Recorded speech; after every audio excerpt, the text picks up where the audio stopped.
میرے والد صاحب نے گھر لیا، وہاں ہمارے گھر کے سامنے ایک رانا فیملی کا گھر بھی تھا۔ سلیم اور مسز سلیم اپنے 8 بچوں کے ساتھ، جن میں 6 بیٹیاں اور 2 بیٹے تھے، اللہ کی عطا کردہ زندگی گزار رہے تھے۔ سلیم صاحب کا دال چاول کا ہوٹل تھا جو کمالیہ روڈ پر بڑا مشہور تھا۔ دن کو سلیم ہوٹل پر ہوتا اور رات کو اس کا بڑا بیٹا۔ صبح اذان کے وقت روزانہ ان کے گھر پر چولہا جلنا شروع ہو جاتا اور مسز سلیم دال چاول تیار کر کے دیتی تاکہ سلیم صاحب ہوٹل پر لے کر جائیں۔ غریب گھرانہ تھا لیکن شرم و حیا کا پیکر تھا۔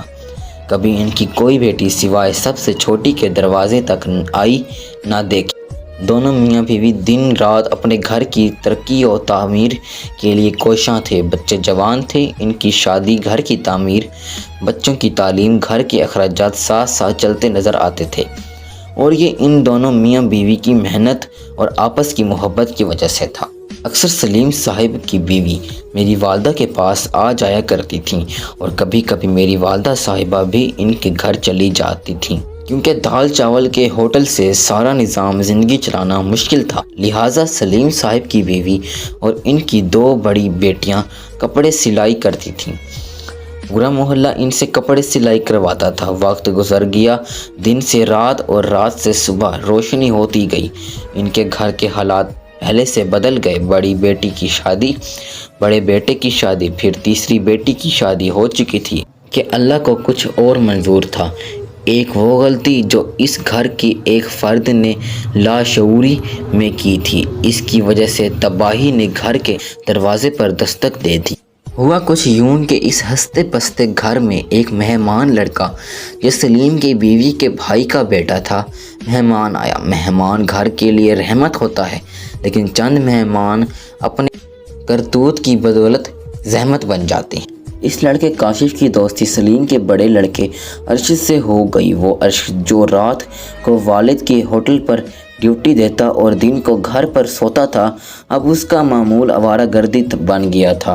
ارشد کی مدد سے یا غیر مدد، لیکن اس کے کزن کاشف نے محلے کی ایک لڑکی کو گھر سے بھگا کر فرار ہو گیا۔ یہ وہ عمل تھا جس کی وجہ سے باشرم و حیا گھرانے کے دروازے پر ذلت و رسوائی نے دستک دی۔ شور برپا ہو گیا۔ ہجوم انسان میں کس نے کیا کہا؟ سلیم کو یہ اس وقت کا منظر آسمانی جانتا تھا، لیکن مہمان کے عمل سے بے خبر سلیم اور اس کی بیوی، لیکن باخبر اس کا بیٹا اپنے گھر کی تباہی اپنی آنکھوں سے دیکھ رہا تھا۔ کاشف بے شک لڑکی کو اس کی مرضی سے لے گیا، لیکن قیامت ٹوٹ گئی۔ سلیم کے گھر پر پنچایت ہوئی، سلیم کو طعنے سنائے گئے، لوگوں کے تلخ سوالوں کے جوابات دینے پڑے۔ لڑکی کی برادری نے یہاں تک کہا کہ ہم تیری بیٹی کو اٹھا لیں گے۔ سلیم پنچایت سے تو واپس آ گیا، لیکن خاموش، کبھی کاشف سے رابطے کی کوشش کرتا تو کبھی ارشد کی طرف لاچار نظروں سے دیکھتے ہوئے اپنی شرم و حیا والی بیٹیاں سامنے روتی دکھائی دیں۔ سلیم کی بیوی نے لوگوں کے سامنے قرآن اٹھا کر کہا کہ اسے اور سلیم کو کچھ پتہ نہیں، لیکن وہ ان کے ساتھ ہر ممکن تعاون کرنے کو تیار ہیں۔ لیکن لڑکی کے خاندان والے بھی لوگوں کی باتوں سے تنگ خاموش کھڑے تھے۔ آخر کار پنچایت سے ملنے والے 2 دن کی مہلت کو غنیمت سمجھتے ہوئے سلیم نے اپنے آباد گھر کو رات کی تاریکی میں ویران کر دیا اور خاموشی سے اپنے بچوں کو باہرت کروا دی، اور خود نہ کردہ گناہ کی سزا کے لیے رک گیا۔ ادھر کی بیوی بچوں کو لے کر جا چکی تھی محفوظ مقام پر، لیکن لوگوں کی باتیں عزت کو ذلت میں بدلتا دیکھ کر اپنے حواس کھو گئی۔ ہارٹ اٹیک کی وجہ سے فوت ہو گئی۔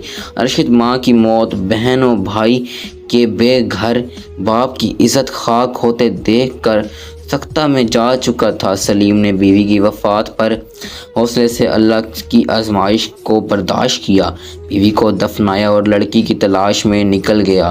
آخر 3 کی کوشش سے لڑکی والوں کو لڑکی واپس کی، ہاتھ جوڑ کر معذرت کی، گھر کو فروخت کیا اور دکھی دل سے خود بھی باہجرت کر گیا۔